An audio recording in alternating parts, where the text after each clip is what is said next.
भारत माता जो सुमित्रानंदन पंत जी लिखे हुए हैं कविता, इनका पूरा मतलब समझिए। भारत माता ग्रामवासिनी है, भारत माता आप गांव में बसते हैं, खेतों में फैला है श्यामल, धूल भरा सा मैला सा आंचल, कि माता का आंचल जो है धूल से भरा हुआ है। गंगा यमुना में आंसू जल, ये जो गंगा यमुना है ये आंसुओं के जल भर रहे हैं। मिट्टी की प्रतिमा उदासनी, भारत माता ग्रामवासिनी, भारत की माता गांव में बसती है और ये उदास हैं, खुश नहीं है। क्यों? क्योंकि जिस समय कविता लिखा गया था उस समय भारत गुलाम था, अंग्रेजों का गुलाम था। जड़ित अपलक नवचितवन, दैत्य माने अंग्रेजों लोगों ने जकर लिया है, दलित जड़ित जकर लिया है। अपलक नवचितवन, पलक नव चितवन हो गया है, बेचारा का पलक नीचे गिर गया है। अंधेरों में चीर निवर रोदन, बेचारे अंधेरे में बैठ के रो रही है। युग युग के तम विष्णु मग्न में, वह अपने घर में प्रवासनी, अपने ही घर में गुलाम है। भारत को अंग्रेज ने गुलाम बना लिया, अपने ही अंग्रेज माने भारत माता अपने ही घर में क्या करा है, वह अपने घर में प्रवासनी हो चुकी है। प्रवासनी उसे कहते हैं जैसे कि कोनो आके बस नहीं जाता वैसे। भारत माता ग्रामवासिनी, 30 कोटि संतान नग्न तन, 30 करोड़ उस समय भारत की आबादी थी। कितने करोड़ आई थी? 30 30 कोटि माने 30 करोड़, 30 कोटि संतान नग्न तन, संतान नग्न तन है, नग्न है, कपड़ा नहीं है पहनने के लिए, सब गरीब हो। और क्षुधित, भूख भी नहीं बेचारा का भरता है। और क्षुधित माने क्या? आधा पेट खाया हुआ। शोषित, शोषण कर रहा है उसका अंग्रेज। निशस्त्र जन, कोई शस्त्र नहीं है उसके पास लड़ने के लिए। मूढ़, मूर्ख हो चुका है। असभ्य, कोई सभ्यता नहीं उसके पास, खाने पीने के रहने का ठिकाना नहीं है। अशिक्षित, पढ़ा लिखा नहीं है। निर्धन, धन नहीं उसके पास। नत मस्तक तरुल तल निवासिनी, नतमस्तक हो चुका है, सर झुक चुका है भारत माता का अपने इस संतान का इस स्थिति को देख कर। कभी कल्पना कोई मां नहीं करती है कि हमारा बच्चा इस तरह से नंगे पुंगे रहे और उनको खाना नहीं मिले, नहीं सोचती है मां। सोचती है कि हमारा बेटा बन के अच्छा से बन, नहीं हो रहा है, भारत माता का सपना पूरा नहीं हो रहा है। स्वर्ण सस्य पद पर पद तल उंठित, सोने का मुकुट है उनके भारत माता का, सोना भरा हुआ है। सोना, भारत में सोने की चिड़िया कहा जाता था, भारत को सोना ही सोना पड़ा हुआ है। धरती सा संस्कृति मन कुंठित, क्या करे फिर भी मन कुंठित है, दबा हुआ है। जिसके पास सोना है वो भी दबा हुआ है। क्रंदन कपित अधर मौन अस्मित, क्रंदन अंदर से बेचारा हिल चुकी है भारत माता, रो रो के किसको सुनाए। मौन अस्मित, अस्मित हो चुकी है बेचारी, मौन हो चुकी है, बोलने का मन भी नहीं कर रहा उनको। राहु ग्रसित, जैसे कोई आदमी को राहु ग्रसित कर लेता है ना तब पूरा बुद्धि खत्म हो जाता है, वैसे ही राहु ग्रसित। सरतेंदु हासनी, सरतेंदु हासनी मां सरस्वती का यहाँ पे विराजमान होने वाला वो भारत माता, इसके हाथ में वीणा है, वो भारत माता आज क्या है? क्या है? राहु ग्रसित हो चुकी है। भारत माता ग्रामवासिनी। आगे देखिए, चिंतित भ्रुकुटी क्षितित तिरमांकित, नमित नयन नववाष्पच्छादित, सर पे चिंता का भय है, एकदम डर सा माहौल बना हुआ है चारों ओर। कब क्या होगा कोई ठीक नहीं है, कब कितने बेटों की जान जाने वाली है अंग्रेजों की गोली से कोई ठीक नहीं है। नमित नयन, नयन नमित हो चुकी है, आंख में नमी आ चुकी है, आंखों में से आंसू ढबढबाने वाला है। नववाष्पच्छादित, जैसे कि आसमान में बादल छा जाता है उसी तरह से आंख के आगे जो है ना आंसू छा गया है, दिखाई दे रहा है, धुंधला धुंधला हो गया है। आनंद श्री साया शशि उपमित, ज्ञान मूढ़ गीता प्रकाशनी, भारत माता ग्रामवासिनी। अरे वही भारत है जो दुनिया को ज्ञान पढ़ाया।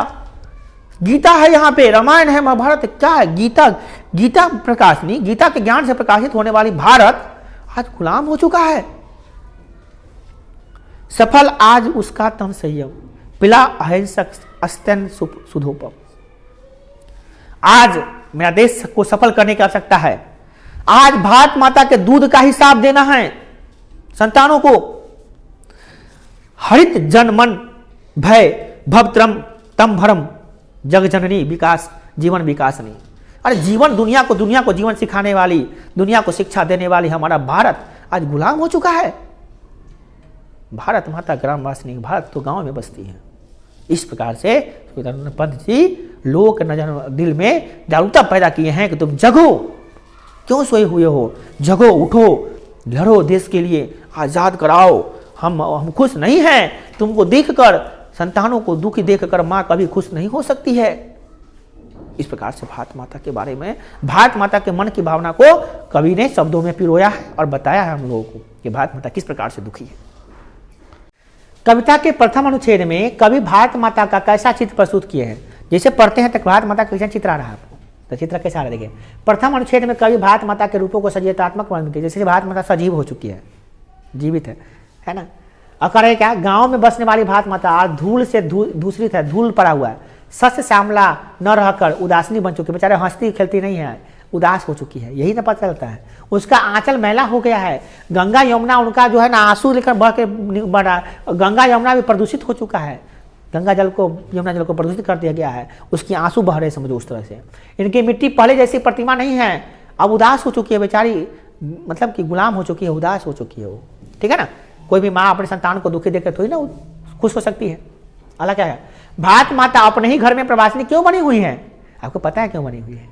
क्या करा है, भारत ने को अंग्रेजों ने गुलाम की जंजीरों में जकड़ रखा था। इस देश पर अंग्रेजों का हुकूमत कायम था। यही यहाँ की जनता, कोई भी अधिकार नहीं था जनता को, अपने घर में भी पराये की तरह आदेश मानना पड़ता था। घर हमारा, देश हमारा, बात किसी अंग्रेज का मान रहे हैं। स्वतंत्रता की बेड़ी में जकड़ी हुई थी, काल का कुचक्र उसको फंसा लिया था। भारत माता चुपचाप अपने पुत्रों पर किए गए अत्याचार को देख रही थी। यहाँ की धरती दूसरों के अधीन हो चुकी थी। इस प्रकार से भारत माता क्या हो चुकी है, पढ़ने आइए तो कहिए 5 मिनट में आएंगे। क्या कर रहा है यहाँ पे, स्वतंत्रता की बेड़ी से जकड़ी हुई है। क्या करें, यहाँ पे भारत माता बेचारी नतमस्तक हो चुकी है, प्रवासी हो चुकी है। अपने घर में उसको लग रहा है ना कि हम अपने घर में गुलाम हो चुके हैं। सही में बात अपने घर में गुलाम था, बात यहाँ आके भारत को गुलाम बना दिया गया था, इसलिए प्रवासी नजर आ रहा है। भारत माता को इसीलिए पैसा लग रहा है कि हम प्रवासी हो चुके हैं, हम दूसरा के घर गुलाम बन के रह रहे हैं, ऐसा लग रहा है हमको। हमको नहीं लग रहा कि अब अपना घर में हम रह रहे हैं। आप ही के घर में घुस के कोई आदमी रोब झाड़े आप पे, आप ही का हक मार ले तो क्या कहिएगा, आप गुलाम नहीं कहिएगा। बंद कीजिए। कविता में कवि भारतीयों को, भारतवासियों का कैसा चित्र खींचते हैं। भारतवासी कैसा है, क्या बताए हैं, बहुत अच्छा बताए हैं।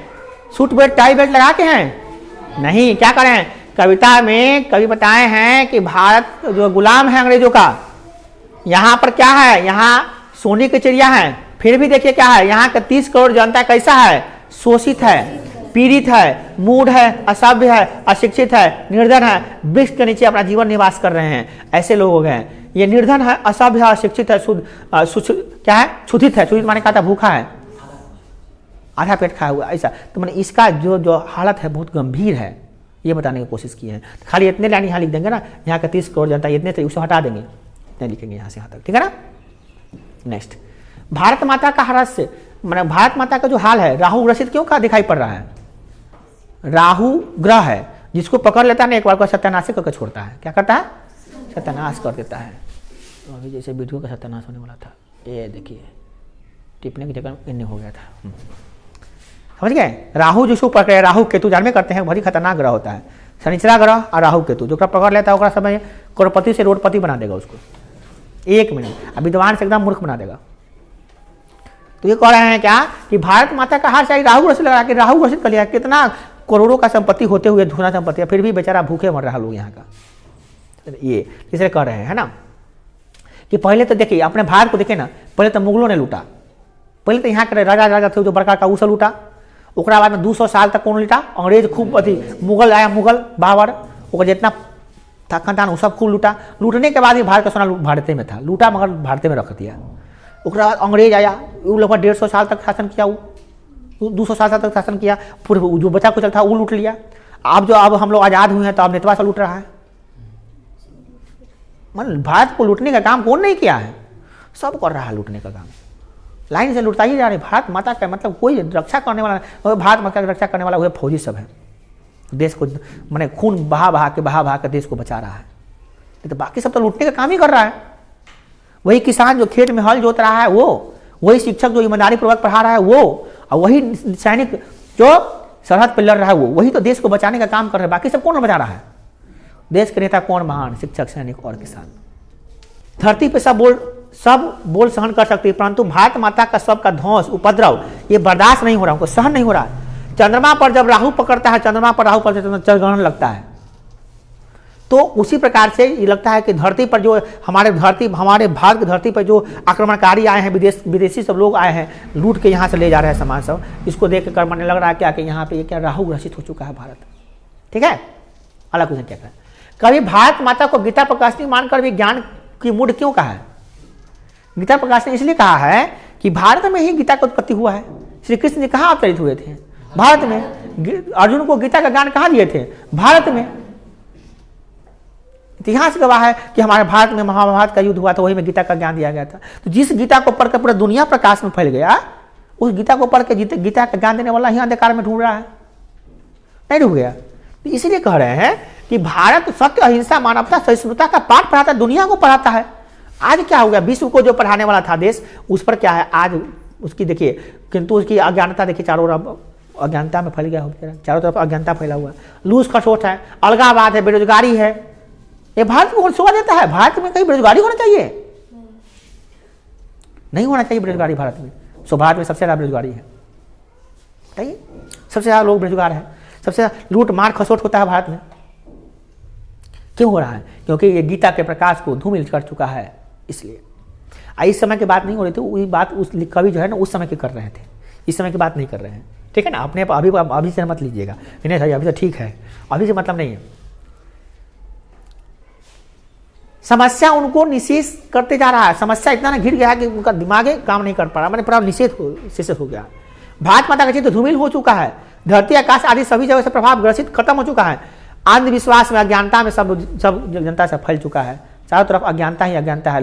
एक लोग देश को याद कराने के लिए लड़ रहे हैं, दूसरा लोग उसी को पकड़वा रहे हैं। बताइए, देश भारत का साथ देने वाला भारतीय ही है, अंग्रेजों का साथ अंग्रेजों का साथ कौन दे रहा था? भारतीय लोग, भारत के ही कुछ लोग दे रहे थे, तब तक कब्जा किया वो।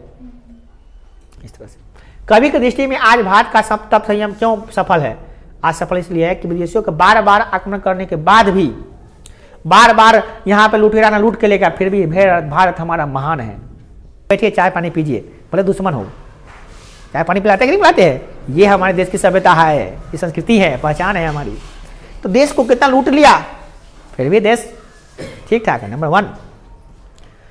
अब है व्याख्या करना, स्वर्ण शस्य पद तल लुंठित, धरती सा सहिष्णुनी मन कुंठित, इसका बताना। फिर बताना, चिंतित भ्रुकुटी क्षितिज तिम्रांकित नमित नयन नम वाष्पाच्छादित, इसका मतलब बताना। बता दिए आपको हम, फिर बताते हैं इसका मतलब क्या होता है। देखिएगा, प्रस्तुत पंक्ति हमारे पाठ्य पुस्तक गोधूली भाग 2 में संकलित भारत माता चली गई है, इसके जो कवि हैं वो सुमित्रा नंदन पंत जी हैं। इस पंक्ति के माध्यम से कवि ये कहना चाहते हैं कि भारत माता का जो सिर है वो सोना का सुशोभित है, फिर भी आज उनका पट जो है, पैर जो है ना, उनका शरीर जो है ना जगीजों में जगड़ चुका है, लुंठित है। धरती का मन जो है ना सहिष्णुति मन कुंठित, उनका मन कुंठित हो चुका है। क्यों? क्योंकि यह अंग्रेजों का गुलाम हो चुका है। यहाँ के संतान की स्थिति को देखकर, यहाँ की जनता की स्थिति को देखकर भारत माता का जो हृदय है ना कंपित हो चुका है, कुंठित हो चुका है। उनको बहुत दुख हो रहा है कि हमारा संतान इस अवस्था में है, हम इतना अच्छा अवस्था में होते हुए भी हमारे संतान की अवस्था खराब हो चुकी है। ये लिखिएगा, ठीक। दूसरा में क्या है? चिंतित भ्रुकुटी क्षितिज तिम्रांकित नमित नयन वाष्पाच्छादित, इसका मतलब समझिए। लिखिएगा, प्रस्तुत पंक्ति हमारे पाठ्य पुस्तक गोधूली भाग 2 में संकलित भारत माता पाठ से ली गई है। इसके जो कवि हैं वो सुमित्रा नंदन पंत जी हैं। इन्होंने इस पंक्ति के माध्यम से हमें बताया है कि भारत माता का जो भ्रुकुटी है तिम्रांकित हो चुका है, उनका जो है ना सर जो है ना पूरा भय के मारे डर हो चुका है, भय से आकुल हो चुका है। नमित नयन, नयन जो है नमित हो चुका है, जैसे कि आसमान में बादल लगता है तो उसके आगे अंधेरा छा जाता है धरती पर, उसी प्रकार से सूरज की रोशनी नहीं पहुंच पा जाता है ना। जब आसमान में बादल छाता है तो सूरज की रोशनी नहीं आता धरती पे, तो अंधेरा छाता है। उसी प्रकार से भारत माता को जो नमित नयन, आंख के आगे जो है ना आंसू आ गया है, कुछ दिखाई नहीं दे रहा है, वाष्पाच्छादित, जैसे कि वाष्प आ गया है, आगे धुआं आ गया। ठीक है, लिख देंगे कि नहीं लिख देंगे? भारी है, यूं मेरे लिख देंगे। नेक्स्ट, कभी भारत माता को गीता प्रकाशनी मानकर मूढ़ ज्ञान क्यों कहते? पढ़े क्या? भारत माता को गीता प्रकाशनी इसलिए कहा गया है, क्या कर देखिए, यह सर्वविदित है, सब जानता है कि प्राचीन काल से भारत जगत गुरु रहा है, सब जानता है। विश्व गुरु इंडिया, जगत गुरु इंडिया, पर दुनिया को ज्ञान पढ़ाने वाला इंडिया, ज्ञान का पैदा करने वाला इंडिया, दुनिया को जीरो देने वाला, जीरो गणित में जीरो देने वाला इंडिया। अरे इंडिया इज द बेस्ट, था, है और रहेगा। लाख कोशिश कर ले दुश्मन, India is the best. India कल भी विश्व गुरु था, मगर आज विश्व गुरु बनने की जरूरत है उसको। आज चाहिए ऐसे धुरंधर टीचरों की जो सिखाए इंडिया, पाकिस्तान वालों को, हिंदुस्तान वालों को, हिंदुस्तान कहते हैं, अमेरिका को, जापान को, चाइना को सिखाए कि तुमको शिक्षा लेना है वो इंडिया में आना पड़ेगा। शिक्षा का पैदा यहीं से होता है, ये सिखाना पड़ेगा लोगों को। आज भूल गया है, आज इंडिया के लोग ही बात भूल चुके हैं कि इंडिया विश्व गुरु था। अरे दिमाग में सेट कर लो, इंडिया विश्व गुरु था, है और आगे भी रहेगा, पूर्ण गारंटी है इसकी, कभी नहीं हटेगा। जान लीजिए, गीता जो मानव को कर्मथा का पाठ पढ़ाता है, गीता का कहाँ ज्ञान हुआ? अरे श्री कृष्ण जी धरती पर पैदा हुए, कहाँ अवतरित हुए? भारत में। कहा ना दुनिया में इतना देश था, कहाँ वहाँ पर उत्पत्ति हुआ? इंडिया में क्यों हुआ? कितना भगवान राम जी का उत्पत्ति इंडिया में क्यों हुआ? अरे भैया थोड़ा देश में थोड़ी जाने वाले हैं, इंडिया इज द बेस्ट। भगवान देवता भी यहाँ पे ललायित होते हैं जन्म लेने के लिए। नेक्स्ट, आप क्या कर रहे हैं? लेकिन प्रतंत्र देखिए, कितना बड़का प्रतंत्र हो गया। यहाँ के लोग खुद दिशा विहीन हो चुके हैं, दास्ता में बन चुके हैं, खुद गरीबी स्वीकार चुके हैं। देखिए ना, जीवन निकृष्ट हो चुका, निकृष्ट हो चुका है, निकृष्ट नीरस हो चुका है, अज्ञानी, निर्धन, असभ्य हो चुका है यहाँ के लोग। क्यों हो गया है? अंग्रेजों ने उसका बुद्धि मत मार लिया है और अंग्रेजों ने उसे गुलाम बना लिया। अब बाहर निकलने की जरूरत है। भारत माता कविता का सारांश अपने शब्दों में दीजिए, तो हम पूरा बात बताते हैं। सारांश क्या आपको बताइए दी है व्याख्या करके, वही सारांश है जो शुरू में बताए हैं। पाठ का व्याख्या वही ना सारांश हो, पाठ को समझा दीजिए, वही सारांश हो गया। तो हो गया, तो ये पाठ भी खत्म हो गया, बंद कीजिए। यहाँ आपका ऑब्जेक्टिव देखना है, इसका ऑब्जेक्टिव देख लीजिए, ऑब्जेक्टिव आपका क्लियर हो जाएगा इससे। जब सब्जेक्टिव क्लियर तो ऑब्जेक्टिव भी क्लियर। जब पाठ समझ में आएगा तो ऑब्जेक्टिव कौन रोकेगा भाई? देखिए क्वेश्चन देखिए, पहला क्वेश्चन, सुमित्रानंदन पंत ने मिट्टी की प्रतिमा उदासनी किसे कहा है? खटाखट जवाब दीजिए, आंसर देखकर कहते ऐसे जवाब दीजिए। सुमित्रानंदन पंत का जन्म कहाँ हुआ था? कसौनी। सुमित्रानंदन पंत के माता का नाम क्या था? सरस्वती देवी है ना। पंत जी के पिता का नाम क्या था? गंगादत्त। देखा, पंत जी के हाई स्कूल में शिक्षा कहाँ से प्राप्त हुई थी? देख लीजिए, उलट के देखिए, में गलती हो सकता है, इसलिए हम कह रहे हैं देखना है। हाई स्कूल की पढ़ाई कहाँ किए थे? बनारस में। गुड, सही है। पंत जी का जन्म कब हुआ था? 1900 ईस्वी में। अगला है, पंत जी का निधन कब हुआ था, कब मरे थे? 29 दिसंबर 1977 को। ए ठीक है। पंत जी किस युग के कवि थे? छायावाद के कवि थे। सी बहुत पूछता है, बहुत पूछनवा है। VVI सबसे ज्यादा पूछा गया, सबसे ज्यादा पूछा गया ये। पंत जी किस युग के कवि थे? छायावादी युग के कवि थे, याद रहेगा। नेक्स्ट, पंत जी विरोधी थे किसके? अतिवादिता के, जो अति अत्याचार करते उसके विरोधी थे। पंत जी का अंतिम काव्य क्या था? कौन था अंतिम काव्य लिखे थे वो? लोकयतन। लास्ट में लिखे रहे थे, वो तो मर गए थे शायद। लोकयतन, ठीक है, लोकयतन ठीक है। नेक्स्ट क्वेश्चन, युगवाणी किनकी रचना है? युगवाणी सुमित्रानंद पंत की। पंत जी को किस रचना पर भारतीय ज्ञानपीठ पुरस्कार मिला था? हाँ, चिदम्बरा, दौल किया, तंबरा नहीं बोलिएगा। अगला, भारत माता कविता का रचनाकार कौन है? पंत जी ने प्रवासिनी किसे कहा है? भारत माता को, भारत माता को, हाँ भारत माता संतान को, भारत माता को ही प्रवासिनी है, अपने घर में प्रवासिनी है ना, पढ़े ना। कभी पंत जी किसका हास्य और राहु ग्रसित दिखाई पड़ता है? कौन है जो राहु ग्रसित है? तो भारत माता को राहु ग्रसित कर लिया है, अंग्रेजों ने घेर लिया है ना। सुमित्रानंद पंत किस युग के कवि थे? छायावादी युग के। बाप रे बाप। पंत जी किस रचना के ज्ञानपीठ पुरस्कार मिला था? अभी तो बताया है भैया। भारत माता शीर्षक कविता प्रगति पंत के किस काव्य का संकलन है? किस पाठ से ली गई है? तो ग्राम्या से ली गई। कहाँ से? एक ग्राम्या की किताब थी ना, उसी ग्राम्या से ली गई है। इसका आंसर देखिए, ग्राम्या से ली गई है। कहाँ से ली गई है? लिखा होगा, देखिएगा, पढ़िएगा, दिया हुआ है। हाँ देखिए, ये ग्राम्या से ली गई। कहाँ से ली गई? देखिए ग्राम्या से। ये बहुत पूछना है, ये जो कविता है भारत माता कहाँ से ली गई है? तो उनका किताब है, कौन किताब? ग्राम्या, इसी किताब से लिया गया है, कविता संग्रह, ठीक है ना, याद रहेगा। वो अरे कितना हंसी बैठो, हम पिटबो जो है सुनबो, तो वैसे पक्का सुनबो। बेटा VVI बताओ क्यों तरह, ये बहुत VVI है वो। अरे ये मेरा अनुभव बता रहा है बुआ, ध्यान से समझ लो। ग्राम्य काव्य का संकलन कविता किस प्रकार पड़ता है? यथार्थवादी है, यथार्थवादी मान जो सच में हो रहा है वो बताते हैं। अगला हाँ, प्रकृति के सुकुमार कभी किसे कहा गया है? पंत जी को। याद रखिएगा, बहुत VVI कह रहा है क्या? प्रकृति के सुकुमार कवि, इनका नाम पड़ गया कौन? पंत जी को। भारत माता के संबंध में क्या कहा गया है? कैसी है वो? ग्रामवासिनी है, गांव में बसती है। भारतेंदु हर्षिणी किसे कहा जाता है? भारत माता को। गीता प्रकाशनी किसके लिए प्रयुक्त किया गया है? भारत माता के लिए। पंत जी का जन्म कहाँ हुआ था? कसौनी अल्मोड़ा में। पंत जी के काव्य कौन लिखा था? कौन काव्य लिखे हुए हैं? पंत जी ने काव्य लिखा था, तो लोकायतन ये लिखे थे, काव्य लिखे थे। गंगा यमुना को कविता ने किस रूप में रूपक प्रस्तुत किया है? भारत माता के दो आंखों के रूप में, कि ये गंगा है, ये यमुना है, बह रही है ना। अला तरुल तल निवासिनी के माध्यम से कवि भारत माता के निवासों को कैसा बताए हैं? दीन है, धर्मात्मा है, कठोर है, इनमें से दीनता है, दीनता को बताए हैं। दीनता मैंने क्या? गरीबी को बताए हैं। अगला शरतेंदु शब्द का अर्थ क्या होता है? शरद ऋतु का वर्णन क्या होता है? शरद ऋतु का चंद्रमा। शरतेंदु माने क्या होता है? शरद ऋतु, ठंडा में चंद्रमा जो ऋतु होता है वो चंद्रमा भगवान। अगला क्रंदन का अर्थ क्या होता है? क्रंदन माने रोज एकदम रोज देना, एकदम फुट फुट कर रोना। क्रंदन माने क्या होता है? फुट फुट कर रोना। अगला तप संयम का समास क्या है? तप संयम कौन समास है? तो ये द्वंद्व समास है, तप संयम। हाइफन लगा हुआ तो क्या होता है? दाल रोटी, माता पिता, भाई बहन, सब कौन समास होता है? द्वंद्व समास होता है। आप समास नहीं पढ़े अभी। पंत जी की मृत्यु कब हुई थी? 29 दिसंबर 1977 को। अगला है, बस हो गया। क्या होता है? पीछे कर गया है, बंद कीजिए। समझ में आया कि नहीं आया?